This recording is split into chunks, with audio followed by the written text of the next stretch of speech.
Whenever I post flash photos, the same question comes up every time without fail. What's your flash settings? I will always share my flash settings, but let's be honest, if that's all that it took to learn flash was to memorize some settings, then it wouldn't be so difficult for a lot of photographers. So instead of telling you exactly what my settings are, I'm going to walk you through my decision-making process.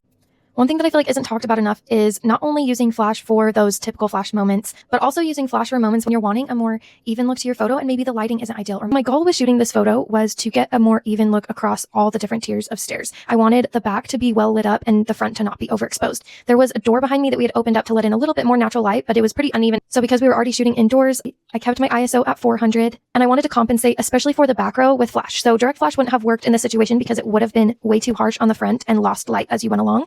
So I had my flash on camera pointed directly at the ceiling so that it would bounce off the ceiling and fill the room as a whole. Now, because this room had higher ceilings and I was using bounce flash, I did have to use a higher flash power to get it to spread evenly. And I love the way that it resulted in a very natural, even looking photo. You can't really tell that flash was used, and it's nice because it looks like we just got the most perfect even light for this photo. This one's a situation that we know all too well. I don't know why, but they always put the cake table or the champagne tower in the corner of the venue against a wall. In these situations, and what I did here is I used off-camera flash. You could have it on a stand, you could have it in your hand. For this one, I actually had my assistant holding it to the left of me. He held it up above his head and directly pointed at the couple so that the light cast nice, longer, more dramatic shadows on them to help with focusing and to also create a more even look. I did have my ISO at 800 and I had my flash exposure compensation right at about 0. It was a little bit above because I liked a little bit of a stronger flash look, but I wanted it to stay really natural and preserve skin tones. If you didn't already know, the standard shutter speed for your camera when using flash is 1/200. That's what I was using in both this photo and the photo previously.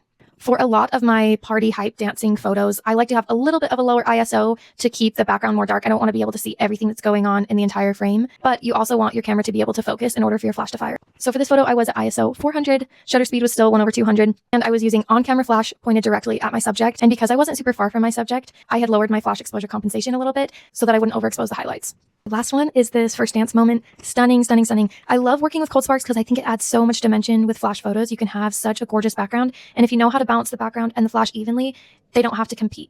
So for this one, I had my ISO at 400. I didn't want the background to be too dark. I didn't want to lose a lot of the magic and the glowiness of the sparks, but I also didn't want it too bright or I would overexpose the cold sparks and the background. Shutter speed was, you guessed it, 1/200. I did use bounce flash for this. I didn't want too much contrast or shadows behind them, and I wanted it to appear just really well, evenly lit. So I did use bounce flash pointed at the ceiling on camera.